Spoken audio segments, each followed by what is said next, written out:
నమస్తే అండి. ఈరోజు బజ్జీ మిర్చితో బజ్జీలు వేస్తున్నానండి. ఫస్ట్గా స్టవ్ వెలిగించుకొని ఆయిల్ పోసుకుందాం. ఇది వేడెక్కే లోపల మనం పిండి కలుపుకోవచ్చు.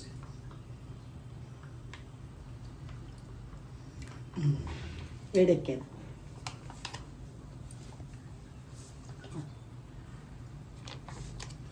మిర్చి బజ్జీ కండి ఇవో మిర్చి తెప్పించానండి. బజ్జీలు వేసుకునేవి మిర్చి, ఇవో శనగపిండి మనకి కావాల్సిన వరకు వేసుకున్నాం.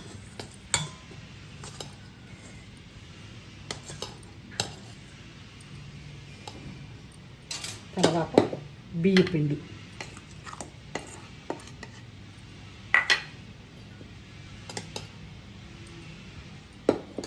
తర్వాత కారం. ఎందుకంటే ఈ మిర్చి పెద్ద కారం ఏమి ఉండదండి, అందుకని మనం కారం కూడా వేసుకున్నాం. పసుపు కలర్ కోసం, కలరు యాంటీబయాటిక్ కదండి, మంచిది కూడా పసుపు. వాము,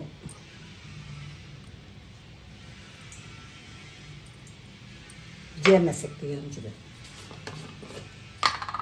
తినే సోడా అండి.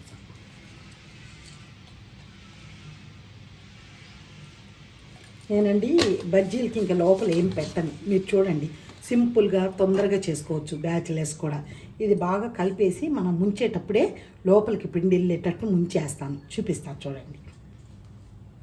ఉప్పు,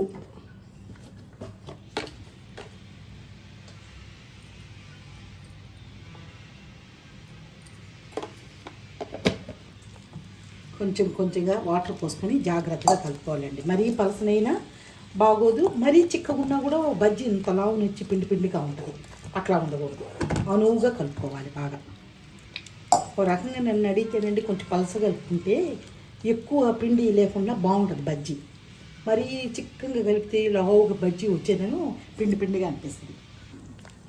బాగా నిదానంగా చూసుకొని ఉండలు లేకుండా బాగా చేతితో బాగా కలిపేసుకోండి.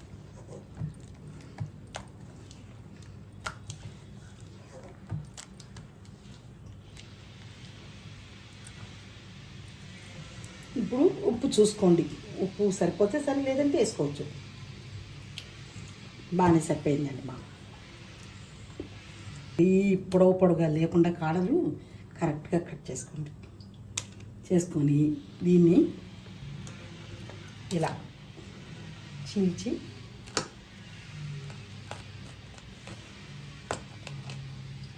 దీనిలో పచ్చిమిర్చి అండి యూత్ అయితే తీయాల్సిన పని లేదు, సరిపోద్ది కారం.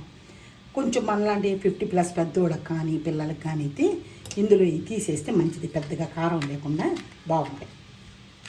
నేనండి బజ్జీకి లోపల ఇంక ప్రత్యేకంగా ఏం పెట్టనండి.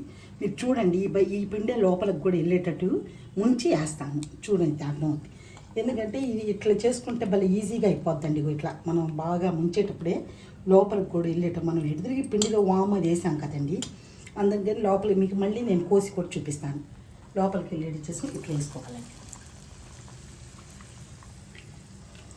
ఇట్లా వెడల్పుగా చేసి ఈ పిండే లోపలికి వెళ్ళేటట్టు మళ్ళీ పెట్టి చేసి, ఈ బ్యాచిలర్గా ఉన్న పిల్లలు, కొత్తగా పెళ్ళైన పిల్లలు ఇన్ని రకాలు చేయకుండా సింపుల్గా దబక్కనే వేసుకునేదానికండి. ఒక్కసారి ఇట్లా గిన్నెకి రాయాలండి. రాస్తే పచ్చిమిర్చి కూడా బాగా ఎగురుద్ది.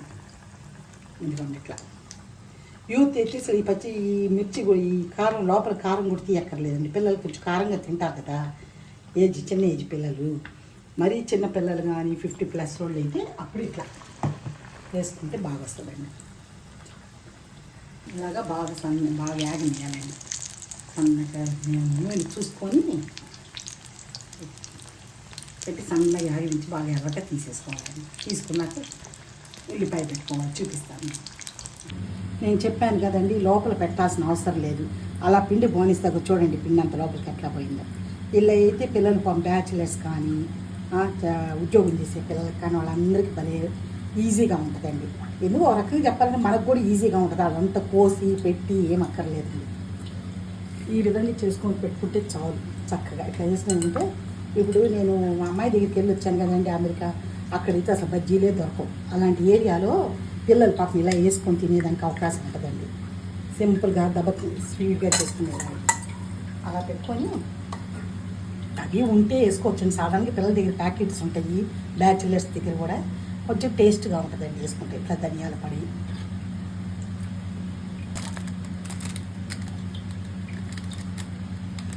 జీలకర్ర పొడి, ఇట్లా ఉంటే మన కారపొడి కూడా చదువుకోవచ్చు అండి, బాగుంటుంది. పిల్లలు అయితే, చిన్నపిల్లలు అయితే, యూత్ అయితే బాగా తినేదానికి కారపొడి కూడా వేసుకోవచ్చు.